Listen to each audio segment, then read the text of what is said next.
Je vais juste commencer. Merci beaucoup, Rémi, c'est très intéressant. Je peux peut-être te dire que du côté de l'Ontario, il y a l'équivalent de la CREPUC, si tu veux, le OCR. Okay. Et donc, cette année, on a décidé qu'un de nos objectifs stratégiques, c'est de faire plus d'alliances avec le Québec.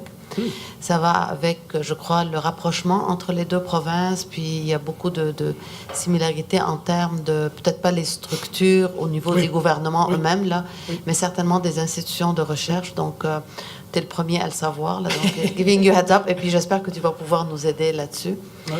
Mais ma question pour toi, c'est, you know, the literacy, scientific literacy. You know, we talked about, you know, the politicians and science, the teachers. I think this is, you know, you're bang on. We all remember teachers, and I think that we have a problem these days with science teachers. But in a broader sense, we have an issue with science literacy.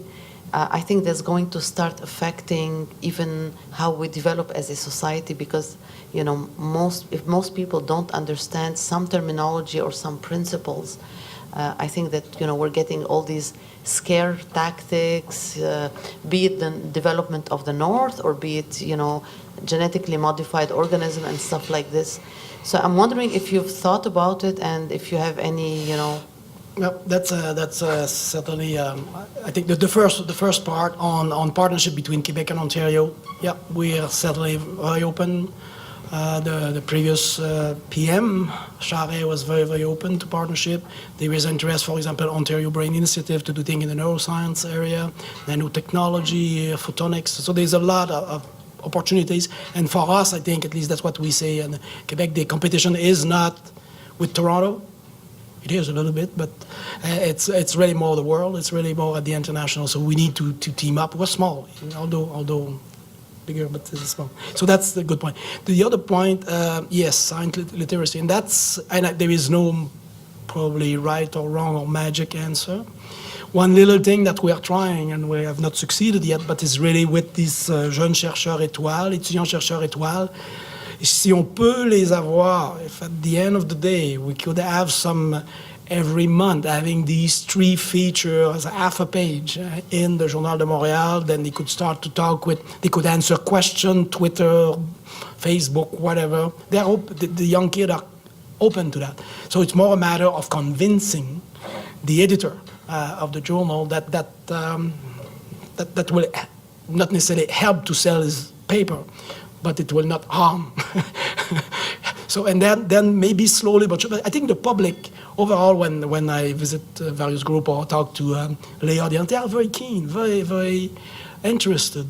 It's more that we don't give them the material. You need bad news to make the news, and the research is mostly good news. And so I think we need to change, but we need to all work together and work with communicator. There is very few science writers, like in Quebec, there is a few, but very few, always in danger of losing their job. So we need to find other ways. And I will hope that with the young one, and maybe a bit of a different way, with the social media, maybe a little bit. But it's certainly a challenge, certainly a huge challenge. And that's why also social acceptability of this big project, it's very, very important to have that, to consider that very early in the game. That's a mistake that we made, the big we, with Plan R, that was really focused on the mining industry at the beginning and transportation, not taking into that the backlash was tremendous. Rémi, merci pour ce survol de ton rôle comme scientifique en chef. Et je dois dire qu'à plusieurs égards, le Québec fait l'envie de plusieurs provinces parce que vous êtes beaucoup mieux structuré que d'autres avec vos 3 fonds. Et puis, tu parlais tantôt d'un objectif de passer de 200 millions de dollars, qui représente 200 millions sur peut-être le tiers de ce que vous recevez présentement des conseils subventionnaires, oui, à 400 millions de dollars. Et dans le contexte actuel, comment est-ce que tu vois cette possibilité-là? D'une part, j'imagine qu'avec le gouvernement antérieur, tu avais eu certaines petites promesses. Et quand on a vu le mouvement étudiant avec la FEC, la FEC, la classe, qui ciblait la recherche comme point à éliminer, c'est-à-dire comme cible, comment est-ce que tu vois ton rôle et comment tu vois ça? Là, Oui, très, très bonne question et c'est sûr qu'il est encore très, très tôt avec le nouveau gouvernement. Mais plusieurs mots-clés dans le premier discours de Mme Marois, lorsqu'elle a nommé ses ministres, la façon de faire avec le Parti québécois est un peu différente de la façon habituelle. Là, donc, il n'y a pas d'assermentation comme telle à la télévision. C'est vraiment plus, ils sont déjà assermentés dans un backroom et là, ils reviennent là et la première ministre leur disait, bon, votre mandat va être ça. Économie du savoir est revenue à plusieurs reprises. La relève, l'éducation, économie. Donc, c'est vraiment là-dessus qu'on veut cibler. C'est ce qu'on avait fait un peu avant. Mais de dire, les fonds de recherche, on investit déjà beaucoup dans la relève, supporter des bourses d'étudiants à l'intérieur de projets de recherche. Il y a plusieurs étudiants qui sont supportés à partir de ça et on veut continuer. Si Québec veut être compétitif, il faut encore en faire plus et mieux. Et ça, c'est un message qui peut passer. Et déjà, on a les associations qui étaient dans la rue, comme je mentionnais, ils sont avec nous là-dedans. Et vraiment, on dit, oui, il faut être là, il faut avoir des bourses d'étudiants, c'est correct, vous en donnez, mais c'est très compétitif.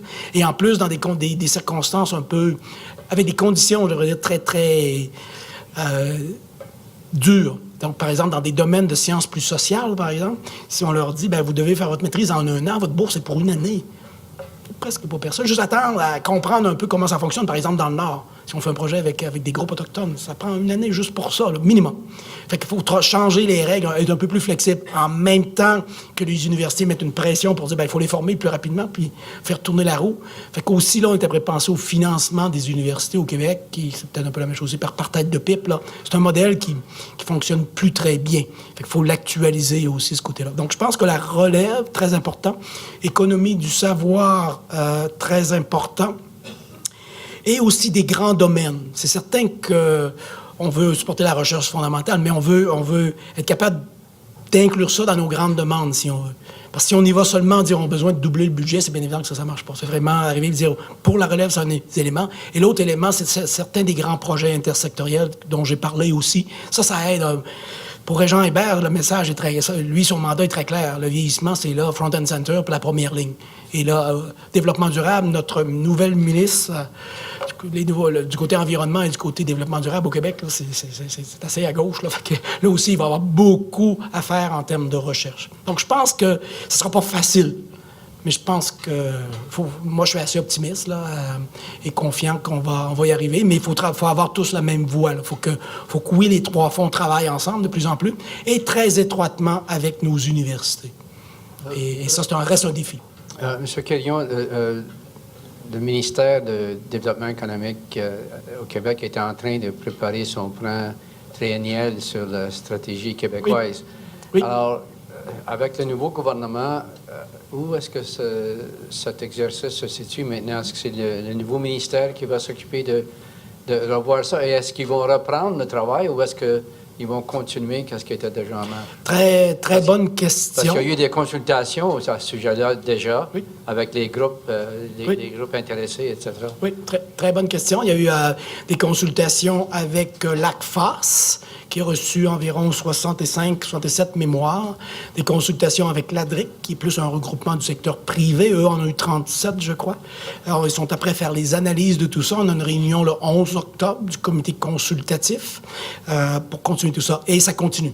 Le message qu'on a à date, ça continue. Et quelque chose qui n'est pas nécessairement négatif pour nous, c'est que maintenant, on fait partie de l'enseignement supérieur et de la recherche, de la science, de la technologie. Donc, le volet très fort, le volet économique très fort, va peut-être être un petit peu moins présent. Donc, de penser continuellement au transfert, à la création de jobs, si on veut, pour être très précis, là, peut-être va être moins là présent et la recherche fondamentale un peu plus supportée. Et c'est le message qu'on a entendu, que j'ai entendu ce matin en université. Et là, maintenant, on n'appelle plus ça la stratégie, on appelle ça la politique. Mais c'est correct, moi, ça ne me dérange pas du tout, là, pourvu qu'en bout de ligne, on ait ce qu'on souhaite avoir. Donc, on continue. Ça va peut-être être retardé un peu, dépendamment du budget, mais certains, je pense que n'importe quel ministère doit avoir une planification. Donc, ce ministère-là, on peut travailler avec notre ministre pour vraiment arriver. Et déjà qu'il y a eu plein de consultations, comme vous dites, je pense qu'on est déjà avancé dans le processus et on veut continuer. si vous voulez bien, une autre question. D'abord, j'aimerais vous remercier de partager avec nous votre vision stratégique pour la recherche au Québec. Puis pour situer un peu ma question, mon commentaire, je voudrais qu'on pousse la réflexion un peu plus loin. Je dirais que je travaille à Génome Canada, où je dirige le programme GELS, Génomique et ses aspects éthiques, environnementaux, économiques, légaux et sociaux. Donc, interdisciplinaire et bien sûr intersectoriel. Mais ce qui me préoccupe un peu, vous avez beaucoup touché sur les questions d'excellence, les étoiles. On les situe particulièrement dans les secteurs ou dans les institutions universitaires. Or, il me semble que quand on entreprend de trouver des solutions aux enjeux majeurs, il nous faut de l'excellence dans la réceptivité et receptivity. Or, comment est-ce qu'on peut aussi développer une excellence hors milieu universitaire, au niveau des secteurs publics, fonctionnaires, etc., les entreprises, les ONG, la société civile? Est-ce que ça se situe où, cette mission-là? Est-ce que vous envisagez un peu quelque chose par rapport à ça? Oui, très bonne question aussi. C'est sûr que nos réflexions sont encore préliminaires. Là, j'ai peut-être mis trop d'emphase sur les universités, mais il y a aussi notre réseau collégial, le réseau du Cégep au Québec, qui fait de plus en plus de recherche, qui est très, très compétitif au niveau canadien. Plusieurs de ces centres-là sont associés aux universités et leur avantage aussi, qu'ils sont très près de la communauté. Ils sont très impliqués sur le terrain, un peu partout. Peut-être moins à Montréal, mais même là, il y en a quand même pas. Mais en région, dans la région de Rimouski, par exemple, à Rouyn-Noranda, avec les mines, c'est fabuleux. Et vraiment, ça se fait en partenariat avec la communauté là-bas, avec la communauté qui est là, la petite et moyenne entreprise, avec les groupes sociaux, avec les chambres de commerce, avec différents NGO. Donc, c'est une façon dont on approche tout ça, là. C'est vraiment s'assurer qu'on a de plus en plus de recherche dans un sens terrain.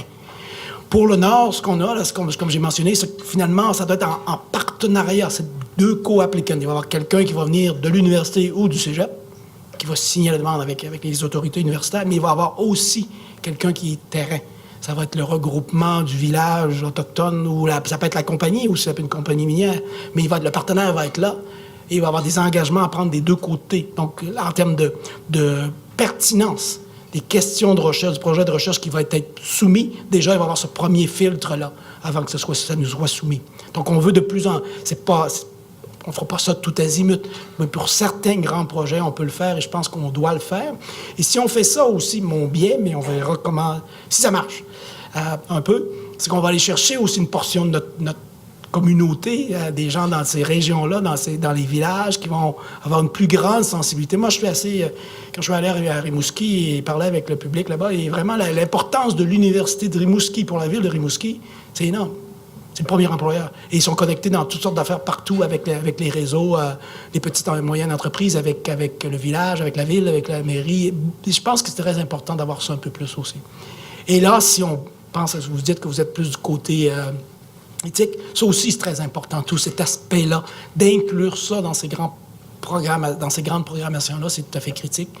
Et ça aussi, on essaie de voir comment là, manœuvrer à l'intérieur de ça et sensibiliser les différentes communautés que l'on sert, là, que ça va du côté santé jusqu'au côté socioculture, comment leur donner une formation du côté éthique. Et ça, il y a Mylène Deschênes là, qui travaille sur ça présentement. Bonjour, merci beaucoup pour votre présentation. Je suis juste à l'avant.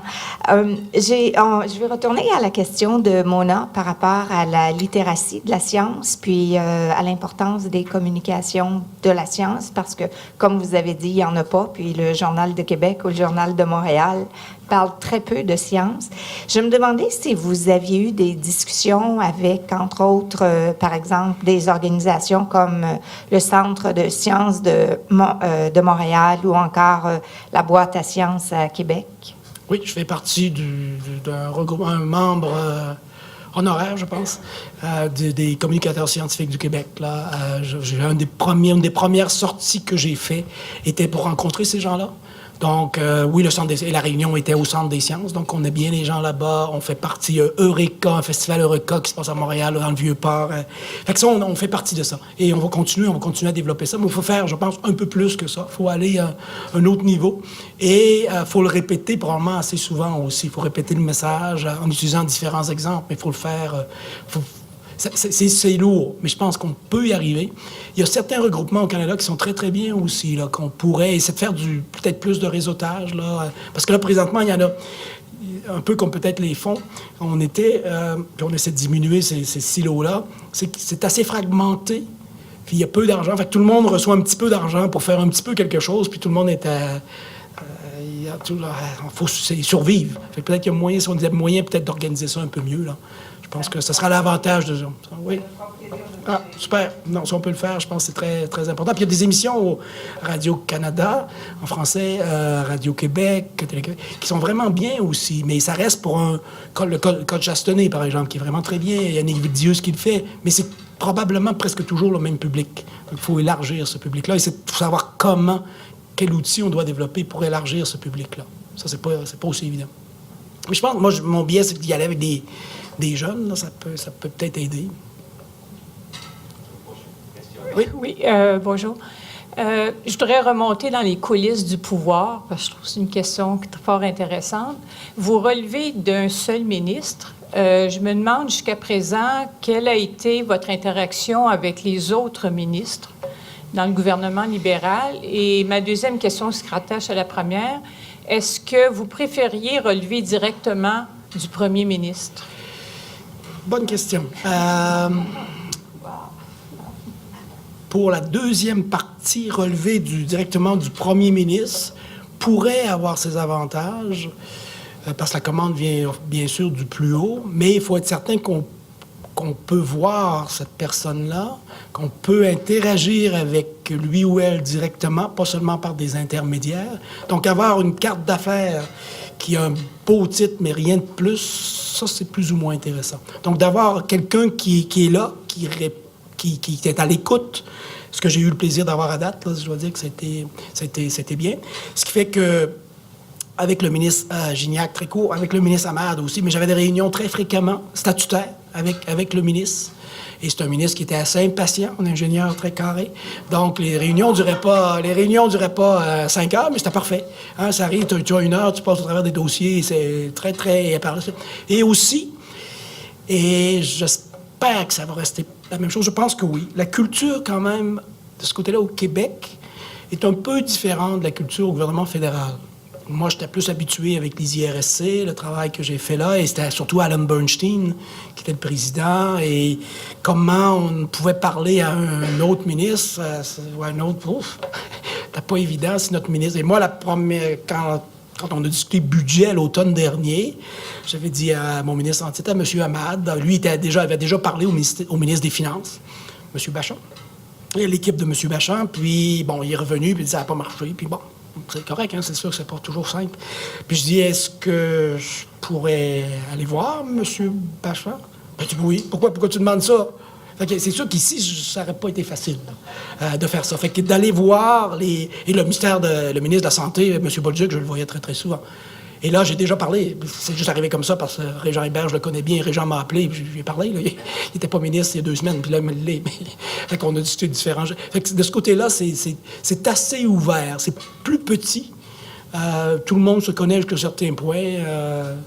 Ça, il n'y a pas beaucoup de barrières. Donc, de ce côté-là, ça va assez bien. Et c'est important dans les genres de grands projets. Et pour les fonds, pour chacun des fonds, oui, on a un ministère de tutelle. Mais, par exemple, si on pense à nature technologie, tout ce qui est développement durable, tout ce qui est mines et forêts, tout ce qui est agriculture, il faut être capable aussi de discuter avec les fonctionnaires de ces ministères-là. Et on le fait. Là. De ce côté-là, ça va assez bien. Et on espère que ça va continuer.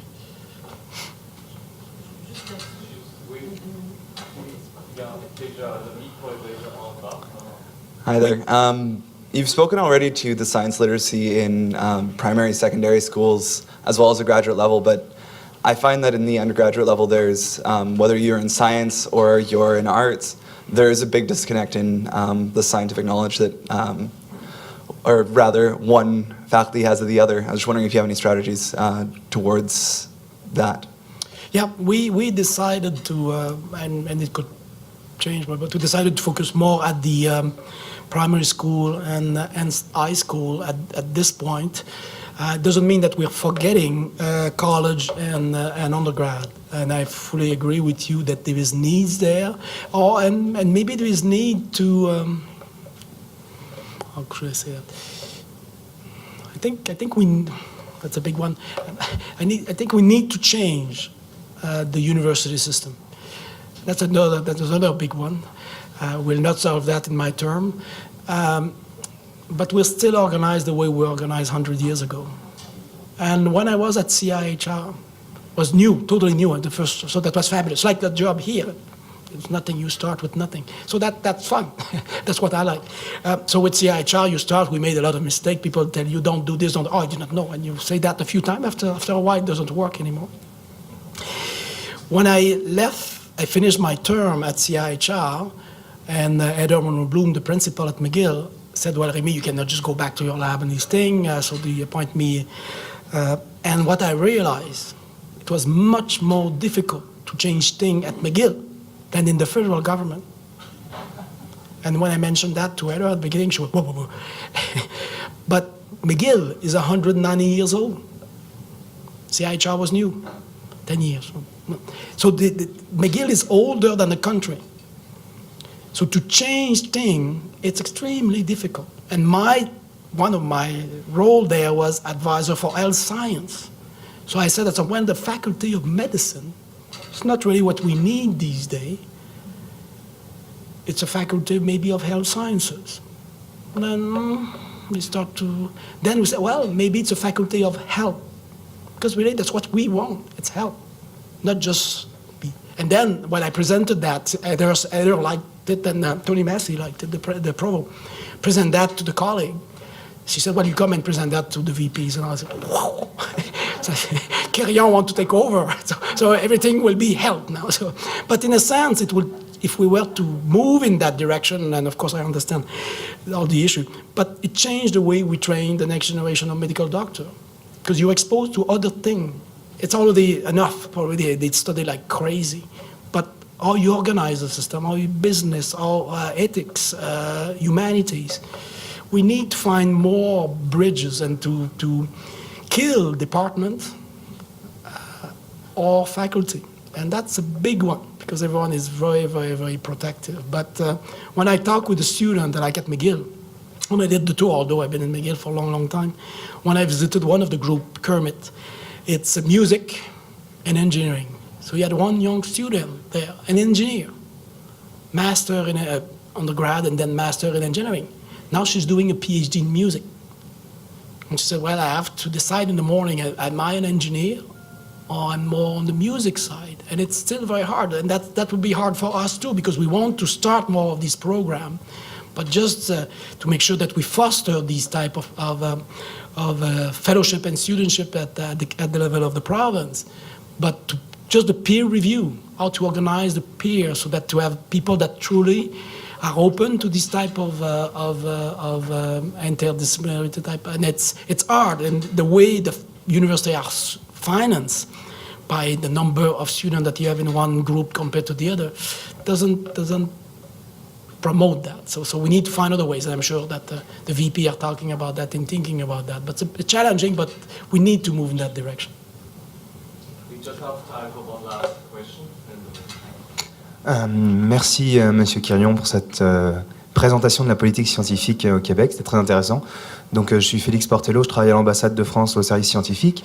Et donc, votre présentation a presque fait regretter l'absence de chef scientifique en France. Mais j'ai été très intéressé donc, par cette nouvelle politique et le fait de faire fusionner l'université avec la recherche, ce que je trouve cohérent.